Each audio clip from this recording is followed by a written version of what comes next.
दोस्तों, मेरा नाम है ब्रिजेश और मैं आप लोगों को पढ़ा रहा था इलेक्ट्रोस्टैटिक्स। तो पिछले क्लास में हम लोगों ने डिस्कशन किया था कि एक ही पॉइंट ऑफ सस्पेंशन से दो नॉन कंडक्टिंग आइडियल स्ट्रिंग, जिसको कहेंगे तो घबराना नहीं चाहिए, और हैंगिंग मास है तो किस तरीके से उनके बीच में फोर्सेस लगते हैं और कैसे वो इस तरह से दूर दूर रहते हैं। आप लोग देखे होंगे मैं फोर्सेस बनाया था, इनके ऊपर दूरी ये सब चीजें आई थी, है ना।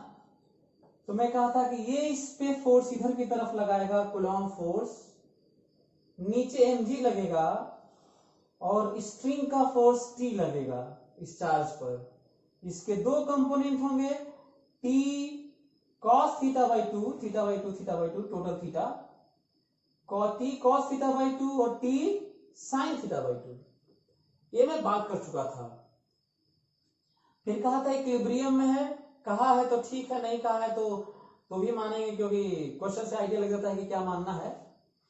और हम लोग बराबर किए थे, जितना ऊपर फोर्स उतना नीचे फोर्स, जितना इधर फोर्स रस्सी का उतना ही इधर फोर्स, और सॉल्व किए थे तो ये वैल्यूज मिली थी।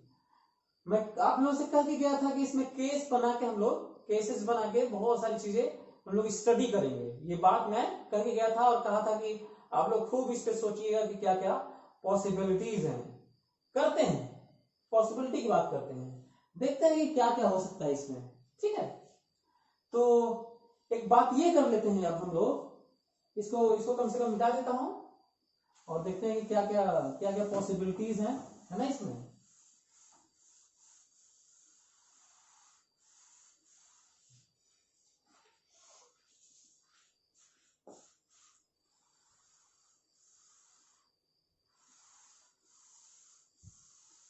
केस बनाता हूं, आप लोग भी केस बनाइए। केस बना के बात करते हैं क्या केस में संभावनाएं हैं, और फिर संभावनाएं तलाशते हैं, उनकी बात करते हैं। बहुत पॉपुलर क्वेश्चन है ये कि यदि जो चार्ज है, दोनों चार्ज का मीडियम में चार्ज लीक होने लगे और इन दोनों के बीच की दूरी बहुत कम हो, है ना, x हो, x is very very small as compare to l। मतलब मैं ये ऐसे फोटो बनाऊं, इसके लिए आप लोगों के लिए इमेजिन करने के लिए, दिस इज x, लेकिन दूर दूर बनाना है इसलिए क्योंकि ताकि हम लोग इसको ब्रेक करके करें ना। सो l के कंपैरिजन में ये जो दूरी है वो बहुत ही कम है, बहुत ही कम है। तो इसलिए एक केस बना लेते हैं, case x distance, this x इस दूरी है, इसको कहा जा रहा है कि जो दोनों चार्ज के बीच की दूरी है x is very very small as compared to l। ये दिया हुआ है और कह रहा है कि dq by dt rate of leakage of charge is constant, rate of leakage of charge is constant। ये कई एग्जाम में आ चुका है और इस पे काफी बात तो हो चुकी है एग्जाम को लेकर कि इसकी पॉसिबिलिटी हमेशा बनी रहती है कि इसमें थोड़ा बहुत बदलाव करके आ जाएगा। ईरोडो में भी क्वेश्चन है ये, देखते हैं कि इसके लिए करें क्या। सो पहले तो ये कि मेरी नजर में ये क्वेश्चन थोड़ा सा कुछ ज्यादा ही अप्रोक्सीमेशन है। उसमें कहा गया है कि इसका v बताइए कि जब ये इसके चार्ज लीक करेंगे dq by dt constant rate से, तो जो ये लीक करेंगे, ये कंडीशन दिया है, ये कांस्टेंट है रेट ऑफ लीकिंग चार्ज, यदि इन पे चार्ज धीरे धीरे कम होगा, सराउंडिंग में लीक होंगे, तो ये पास आएंगे और लीक होगा, और पास आएंगे और लीक होगा, और पास आएंगे। यदि चार्ज सराउंडिंग में चला जाएगा, गायब हो जाएगा, तो दोनों आके चिपक जाएंगे। इसका मतलब इनके पास वेलोसिटीज होगी, वो वेलोसिटी भले ही कम हो ज्यादा हो, लेकिन वेलोसिटी होगी क्योंकि पास आ रहे हैं। प्रॉब्लम मेरे लिए ये है, जो मैं सोचता हूं कि किस तरीके से कुछ ज्यादा अप्रोक्सीमेशन है, क्योंकि जब हम लोग इसको वेलोसिटी मान रहे हैं, वेलोसिटी वेरिएशन मान रहे हैं जो बाकी सब पे डिपेंडेंट आएगा, तो हम इसको इक्विलिब्रियम में नहीं ले सकते, लेकिन हम ये मान के चल रहे हैं कि इसके कारण ये इतना छोटा है कि सब चीजें पास में ही हैं, और पास में ही है तो चीजें इक्विलिब्रियम में है, उसी में थोड़ी बहुत वेलोसिटी है।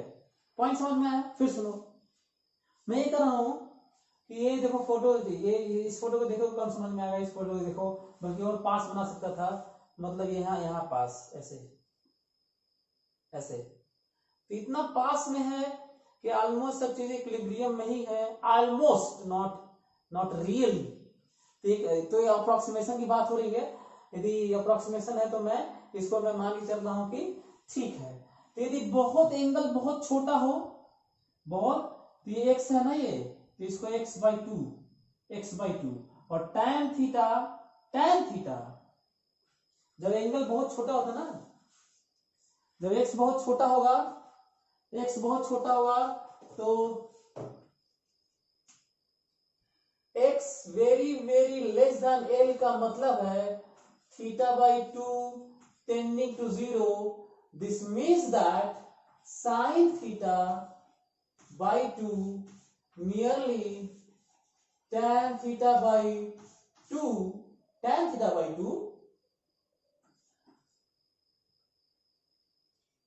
तो tan θ/2 की जगह sin θ/2, what is sin θ/2? x/2, this x/2 by l। tan θ/2 किसके बराबर होने लगता है? ये भी अप्रोक्सीमेशन लोगों को याद रखना चाहिए। कौन सा अप्रोक्सीमेशन आगे लिख दो इसमें? जब एंगल बहुत छोटा होता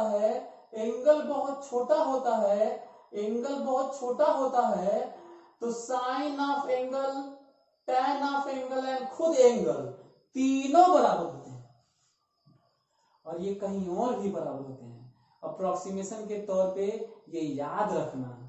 मैथमेटिकली और भी चीजें दिखाई जा सकती है, लेकिन मैं दिखा नहीं रहा हूं, बस याद रखिएगा, ज्यादा अच्छा है ना। तो लिखता हूं, सो यहाँ पे ये देखिए, sin θ/2 is x/2 by l बराबर, ये देखिए जो फोर्स है, electrostatic force, Q by x square divided by mg, ये समझना है, ठीक है।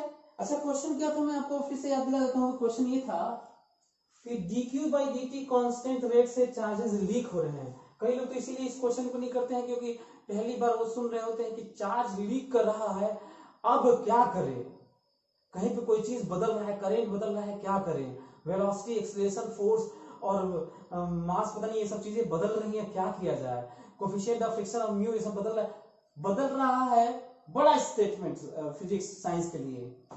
चीजें जब बदलती है ना, तो जनरल लेके उसको किया जाता है। जनरल एक्स मैं मान लिया हूं, ये शुरू वाला नहीं। यदि शुरू में एक्स दिया है तो भी मैं जनरल एक्स मान के और कह दूंगा कि भाई चाहे आर मान लेता, शुरू में एक्स है तो जनरल आर, शुरू में आर है तो जनरल एक्स। ये समझने की जरूरत है। v निकालना है x के टर्म में as a function of distance between the charges. बहुत पॉपुलर क्वेश्चन में डिस्कस कर रहा हूं, और ये सब एग्जाम में आ चुका है, रोडो का ये क्वेश्चन भी है, समझने की जरूरत है। देखते हैं ऐसे केस में जब ऐसा आए तो अब ध्यान देने वाली बात है, ध्यान से सुनो। यहां पे क्या हो रहा है, x, ये देखो इधर जाएगा, x क्यूब हो जाएगा, देखो x क्यूब बाई l हो जाएगा, ये 2l बराबर Q square by mg। Important point है ये, समझने वाली बात है ये। अब मैं क्या सोच रहा हूं, मैं सोच रहा हूं कि इसको क्यू निकाल लेते हैं, ताकि डिफरेंशिएट करें dq/dt को, कहते हैं कि कांस्टेंट है, और जो प्रोपोर्शनल आएगा उसकी वैल्यू अपनी जो होगी हो जाएगी। देखते हैं, ध्यान से सुनने की जरूरत है।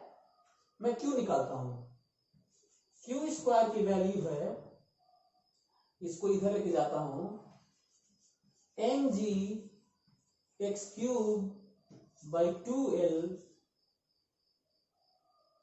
के mgx³/2lk² यहां से हमें मालूम चला कि q की वैल्यू है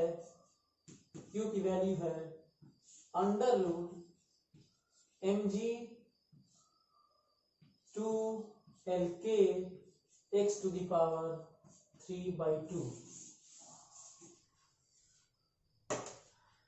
नोटिस करने की जरूरत है, ये हो क्या रहा है, ये रिलेशन क्या मिला, आपको समझ में आ रहा है। अब हमसे कहा जा रहा था कि हमको बताइए वेलोसिटी x के टर्म में। मैं इसको डिफरेंशिएट करता हूं। जब भी इस तरह की बात आए तो हमें उस चीजों को पहले निकाल लेना चाहिए जो डिफरेंशिएट करने पे कांस्टेंट हो जाता है, बाकी अपने आप बाकी सब चीजों का अपने आप रिलेशन चला आता है। कई लोग इसको थोड़ा लंबा करते हैं, मैं आपको उस लंबे क्वेश्चन से बताने की कोशिश में लगा हुआ हूं। ये समझने की जरूरत है, ये समझना है, मैं आपको ये बताने की कोशिश कर रहा हूं। ठीक है, तो करते हैं, देखते हैं, इसको डिफरेंशिएट करते हैं। Differentiate it with respect to time. Differentiate it with respect to time, तो हमको मिलेगा dq/dt, हमको मिलेगा dq/dt। यहां वाला कांस्टेंट ऐसे ही रह जाएगा, होगा mg। जो भी कांस्टेंट होता है वो डिफरेंशिएट नहीं होता, इसका डिफरेंशिएशन आप लोग पढ़े ही होंगे। पावर एक कम हो जाता है, 3/2, पावर बगल में आता है 3/2 और पावर एक कम हो जाता है -1, n(x⁴n-1). और क्योंकि t के रिस्पेक्ट में डिफरेंशिएट है, x के रिस्पेक्ट में होता तो यही इतना ही होता। यदि x के रिस्पेक्ट में डिफरेंशिएट करेंगे तो बस इतना ही होता, लेकिन t के रिस्पेक्ट में करेंगे तो t d/dt ये रहता है, और यहाँ पे वो रहता है जिसके रिस्पेक्ट में ये वेरिएबल रहता है dx/dt। मैं क्या बोल रहा हूं, समझ में आ रहा है। इसका मतलब ये हुआ कि यदि dq/dt कांस्टेंट है, एक काम करते हैं, इसको c मान लेते हैं। क्या कहते हैं, कैसे है, ये c है, dq/dt c है। लो, dq/dt c है, dq/dt c है, कांस्टेंट है। अब हम लोग को समझने की जरूरत है, यदि ये c है तो यहां पे देखो, ये 3/2 √mg/2lk 3/2 x⁴1/2 और dx/dt वो अलग से, मेरी बात ध्यान से सुनना। यदि ये v से आ रहा है, यदि v से आ रहा है, ये v से आ रहे हैं, समझने की जरूरत है, v से आ रहे हैं। यदि dq/dt ये बढ़ता हुआ होगा तो जा रहे होंगे, है ना, साइन के साथ अपनी चीजें चली आती हैं। ये डिक्रीजिंग होगा तो अपने आप माइनस आ जाएगा, तो ये भी समझने की जरूरत है। ठीक है, मेरी बात ध्यान से सुनो, नहीं तो गड़बड़ हो जाएगा। यदि वो कह रहे हैं कि dq/dt से डिक्रीज हो रहा है, तो यहाँ पे हम लोग माइनस भी सीधा रख देंगे, है ना। मेरी बात ध्यान से सुनो। अब क्या हो रहा है, dx/dt इसके रिस्पेक्ट में ये है, तो dx/dt 2 भी है।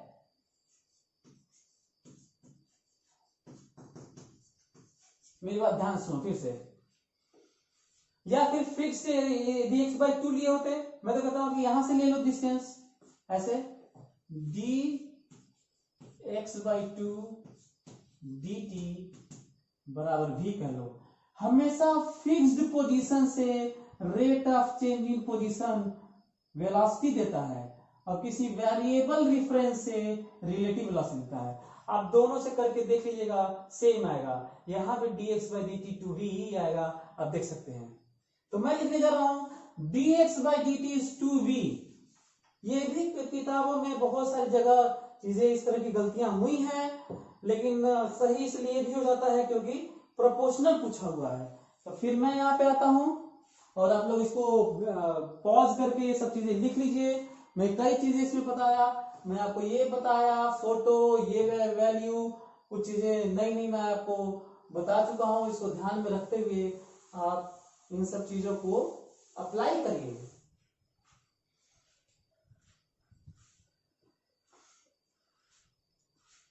क्या नोटिस करना है अब, वो देखिए वेलोसिटी, वेलोसिटी कितना आ गया वहां देखिए, वेलोसिटी आ गया, वेलोसिटी की वैल्यू आ गई, ये 3/2 तो यहां पे आ गया था, वेलोसिटी की वैल्यू आ गई, 2 2 कैंसिल हो गया, वेलोसिटी आ गया c under root 2lk divided by 3 root mg x to the power -1/2, क्योंकि ये इधर जाएगा ना, 2 2 तो कैंसिल हो गया, तो ये उधर जाएगा, जब x वाला उधर जाएगा तो नीचे हो जाएगा वो t ऊपर, so velocity is directly proportional to 1/2। x तो ये पॉइंट हुआ। अब इमेजिन करिए कि कोई ऐसा कुछ और कुछ कर रहा हो, वो कह दे कि वेलोसिटी हम देते हैं vx का रिलेशन ना, कोई कहता है कि नहीं ऐसा है कि आप हमको ये बता दीजिए, वो कहते हैं कि नहीं आप हमको ये बता दीजिए q पे कैसे डिपेंड कर रहा है। मेरी बात ध्यान सुनो, कोई कहता है कि वेलोसिटी x पर मत बताइए, वेलोसिटी q के कैसे प्रोपोर्शनल है। अब नया क्वेश्चन, अच्छा जो क्वेश्चन था वो हो गया, मैं नए नए क्वेश्चन की बात कर रहा हूं। वो कह रहे हैं कि वेलोसिटी बताइए कैसे q के प्रोपोर्शनल है। ये तो एग्जाम में आ चुका है क्वेश्चन, तो इरोडो में भी है जैसा कि मैं बात कर चुका हूं, लेकिन अब ये कहा जा रहा है कि वेलोसिटी q के प्रोपोर्शनल बताइए। मैं करता हूं वेलोसिटी q के प्रोपोर्शनल, देखिए कितना जल्दी से मैं करता हूं। देखिए x कैसा प्रोपोर्शनल है, x q to the power 2/3 है। देखिए समझ में आ रहा, v जो x है, x कैसा रिलेशन है, x proportional to q to the power 2/3, उलट जाएगा इधर जाके, इसका मतलब q x की जगह रख रहा हूं, q to the power 2/3 to the power x की जगह रखा हूं, और टू दी पावर -1/2, इसका मतलब v proportional to q to the power -1/3 है।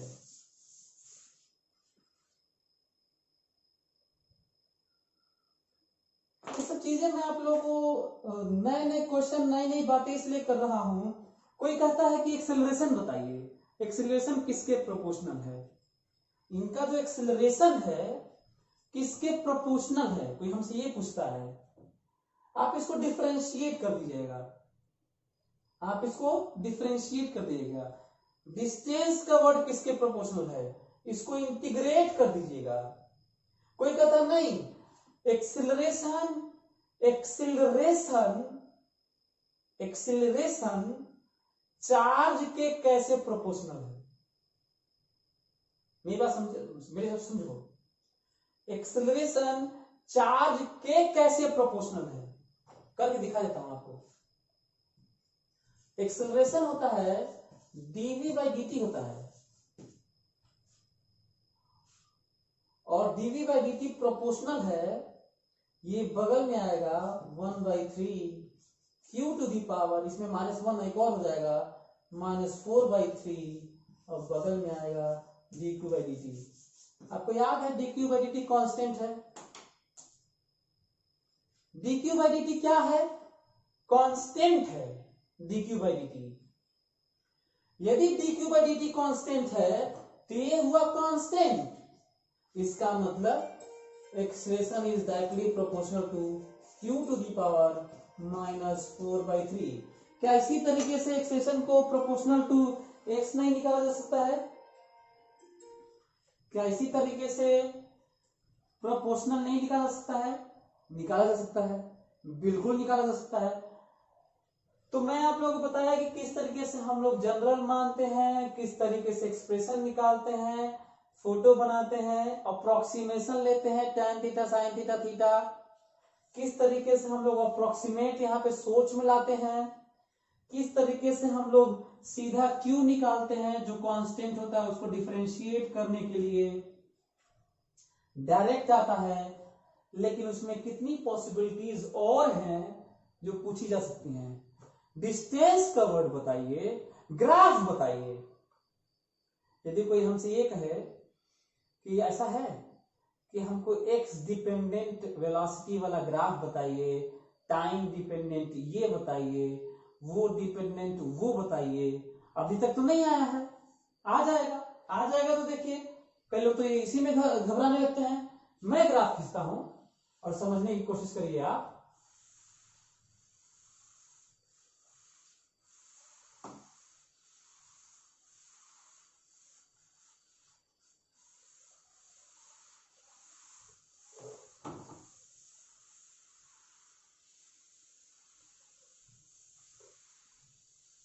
अच्छा, साइन वाला ख्याल रखिएगा, साइन वाला बहुत जरूरी है।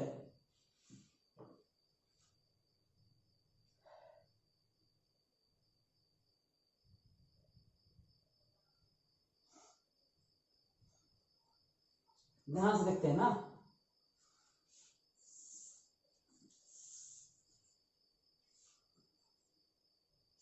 यदि यदि इसको v कहा जाए, इसको x कहा जाए, ये ठीक है, ध्यान देने वाली बात है ये। यदि मैं इसको कहूं तो इसको ऐसे करना होगा, v is directly proportional to 1/√x है। यदि x टेंडिंग टू 0 होगा ना तो v इनफाइनाइट होने लग रहा होगा, ये समझना है। मैं मैग्नीट्यूड की बात कर रहा हूं, अभी मैं साइन नहीं कर रहा हूं। ये भी एक इंपॉर्टेंट पॉइंट है ना, दूरी और वेलोसिटी का मैग्नीट्यूड। यदि पोजीशन ऐसे माना जाए और वेलोसिटी को ऐसे माना जाए तब हमें नीचे बनाना होगा, है ना, तो इसका ख्याल रखिएगा। तो ग्राफ ऐसे आने वाला है, ऐसे एक्स डिपेंडेंट। बहुत करेंगे तो क्या करेंगे, डिफरेंशिएट करने के बाद यहाँ पे जो माइनस dq/dt, जो जिस तरह कांस्टेंट की बात होने लगी थी यहाँ पे डिफरेंशिएट करने के बाद, तो यदि साइन के साथ रखते ना तो ये है मॉड v, ये है मॉड v का ग्राफ है ये। यदि साइन के साथ रखेंगे तो ये v विथ साइन है। तो कई बार प्रॉब्लम होती है ये, क्यों विथ साइन है, समझ में आ रहा है। जो dq/dt आप देखे थे ना, जो dq/dt आप देखे थे वहां पे माइनस dq/dt लिखना होगा, चाहे dq/dt, और यहाँ पे डिफरेंशिएट करने के बाद उसका ख्याल रखना होगा क्या हो रहा है वहां पे। तो ये भी समझने की जरूरत है, यहाँ पे अपने आप माइनस आएगा जब डिफरेंशिएट करेंगे। तो ये ग्राफ है। अच्छा, q के साथ देखिए, q के साथ भी ऐसे ही ग्राफ आएंगे, q के साथ भी यहाँ पे विथ साइन लिया हूं तो ये मैं कर रहा हूं, मतलब ऐसे पोजीशन, मीन पोजीशन से ऐसे, इधर x/2 ऐसे, ठीक है। यदि q के साथ देखा जाए तो एक्सेलरेशन का q के साथ देखें तो एक्सेलरेशन का यदि q के साथ देखा जाए तो फिर से यदि मैं मॉड q की a की बात करें, मॉड a ना, तो फिर से देखिए किस तरह का है, q के पावर कैसे जा रहा है, q के पावर है ना नीचे चला जाएगा, माइनस है तो q 0 होने लगेगा, एक्सेलरेशन इनफाइनाइट होने लगेगा, ये भी तो फिर वही अगेंस्ट q, अगर q इनफाइनाइट होगा तो 0 हो रहा होगा। हालांकि आप देख रहे होंगे q का अपना एक फिक्स वैल्यू होगा जो शुरुआत में चार्ज रहा होगा। यदि शुरुआत में चार्ज की बात करें तब तो हम लोग को यहीं पे करना होगा कि शुरू में q था, इसके नीचे अब नहीं जाएगा। एनीवे, तो मैं आपको काफी डिटेल में डिस्कशन किया और अभी भी हम लोग के बहुत सारे केसेस रह गए। इस तरह के क्वेश्चंस को हमें और कैसे सोचना होगा, बाकी सारी चीजें आप सोचिएगा अगले क्लास में किस तरह से। देखिए कि डिटेल डिस्कशन में चीजें कैसे कैरी कर जा रही हैं, कैसे आगे बढ़ने लग रही हैं। तो ये जो 2 पॉइंट चार्जेस हैं, इनके फिर से याद दिला देता हूं कि आपको आगे क्या करना है। यदि ये हैंगिंग है, 2 चार्ज 2 स्ट्रिंग से सेम पॉइंट ऑफ सस्पेंशन, तो आप लोग इस पूरे अरेंजमेंट को हम लोग लिफ्ट में रहे, ऊपर एक्सेलरेट हो तो इनके बीच में क्या होगा, नीचे एक्सेलरेट हो तो क्या होगा, फ्री फॉल हो तो क्या होगा, हॉरिजॉन्टल एक्सेलरेशन होगा तो क्या होगा, मून पे एक्सपेरिमेंट होगा तो क्या होगा, लिक्विड में रखेंगे तो क्या होगा, सैटेलाइट में जो राउंड कर रहा होगा तो उसमें होगा तो क्या होगा। फिर से आप सोचिएगा, चार्जेस को बदल देंगे तो क्या होगा, मासेस को बदल देंगे तो क्या होगा। तो हमारा अभी बहुत सारा क्वेश्चन इससे रिलेटेड रह गया, और हम लोग फिर अगले क्लास में इसको और डिटेल में हम लोग समझने की कोशिश करेंगे कि और क्या क्या पॉसिबिलिटीज है इसी से रिलेटेड क्वेश्चन में। तो तब तक के लिए आप सोचते रहिए, अपना ख्याल रखिए। Thank you so much.